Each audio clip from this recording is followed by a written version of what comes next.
And thank you, Toyin, for the invitation. Thank you to the commissioner, to everyone that's here for this kind of gathering.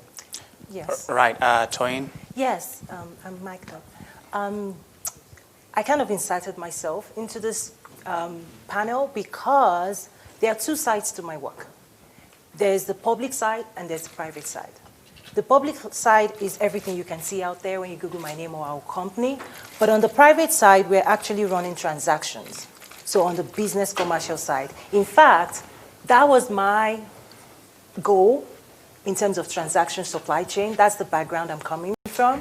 But what I found was that when it comes to conversation on trade with Africa and moving products and goods and services, if you're not engaged in the dialogue, if you're not at the table, and if you're not having the conversation with the right stakeholders, your work is hindered, right? So this platform was created, I had an ulterior motive to say, if I want to move products in and out, flow it through the chain, and there are barriers, who do I call? Now I know. So this platform was kind of, it came as my gift kind of to say, we need to have this conversation. We all want the same thing. We want the Continental Free Trade Agreement to work. But if people are behind the scenes, in closed room, signing deals, and keeping it secret, we're not going to benefit. Because the people that would actually benefit this, they're at the bottom of the pyramid. And I know a lot of investors that are on the ground. But there are also people at the middle. And then there are people at the top. One of the things I want us to look closely at is the structure of the Afro champions. Are they the people at the top, the middle, or the bottom? We need to have a mix.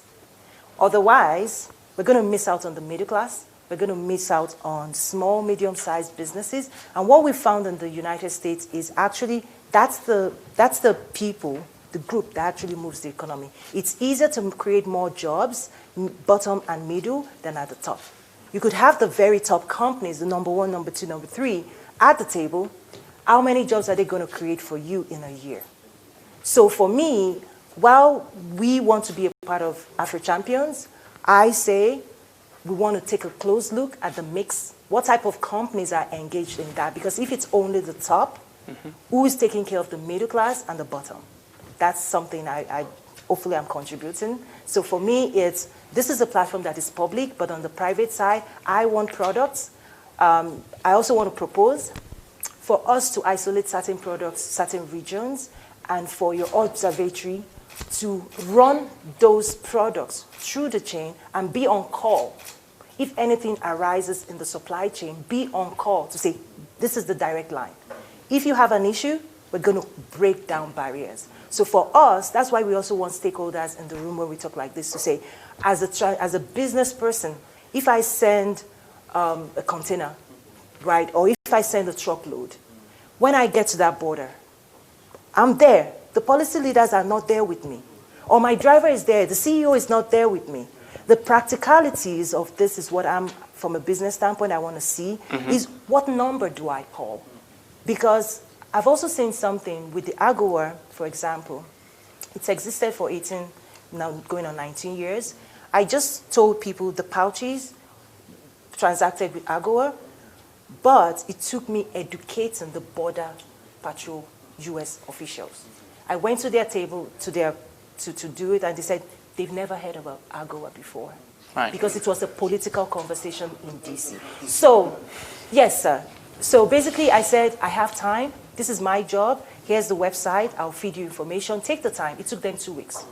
They would send me the information. They'll put some tariff. I was like, nope, 0 tariff. I'm not taking it.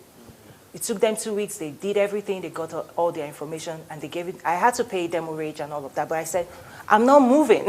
I'm not moving. This is what I'll make the calls. I have time. This is what I'm committed to do, and we had to do that. So what I saw with AGOA, I do not want us to see with Continental to say, Washington has given AGOA, but the front line execution of these policies, how do we educate them? How do we break down the barriers and training, right? Training, if this happens, this is what. So for me, that's really the fun side of my work. This platform is the public side, but daily, it's about moving transactions along and I could talk. Let me keep quiet. Toyin, I'm sorry, we have only 20 minutes to Yes. end this. So I'm going to jump directly to Jean-Bertrand.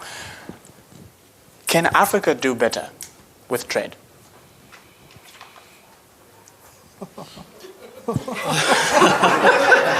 I think that's the kind of question you should have posed to the commissioner. You know? Well, I think there are a number of facets, number of answers to your question. Right. It's not as straightforward. The first thing is, Commissioner talked about one of the key impediments to regional integration and trade in Africa, which is the political will. Right. And we've seen how that political will has been gaining momentum on the continent. So there is a new narrative, there is a new thinking, there is a new leadership, what some will call entrepreneurship leadership in Africa. Mm-hmm. And we see those leaders pushing the CFTA. It's very important because it signals a paradigm shift. There was a time when we were used to a number of countries moving certain regional initiatives in Africa, right? Of course, those countries are still there, but we now see new countries, new leaders, emerging, sometimes from nowhere, and pushing those kind of initiatives and getting result.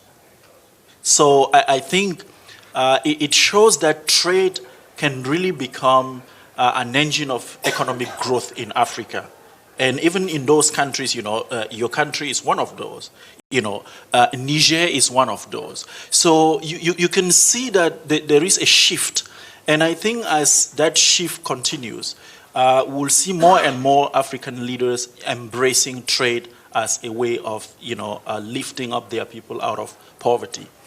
You also have people in our generation, who believe, when you look at the number of African startups, for example, it keeps increasing.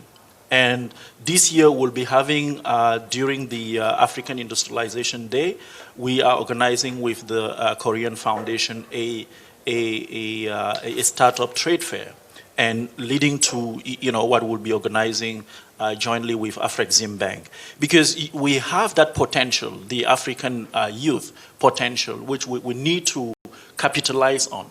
And they are very innovative. They have ideas, and they are already doing it.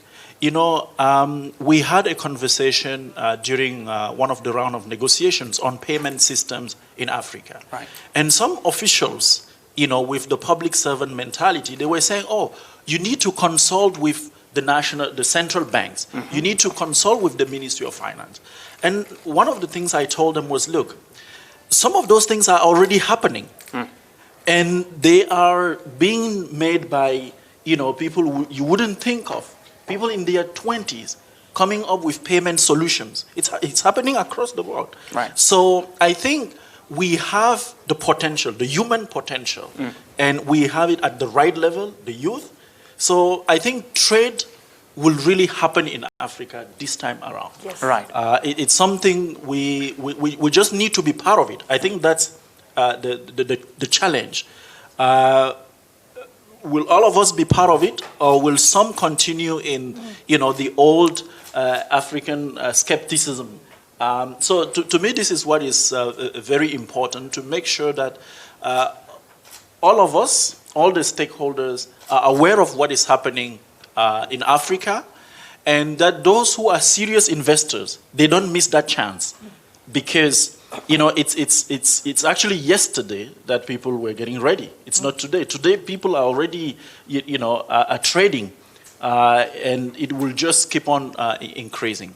So to answer your question, yes, Africa is trading. It's not something that we still have to do. And we will do better with it. And we will do better. Right. Yeah. Amara,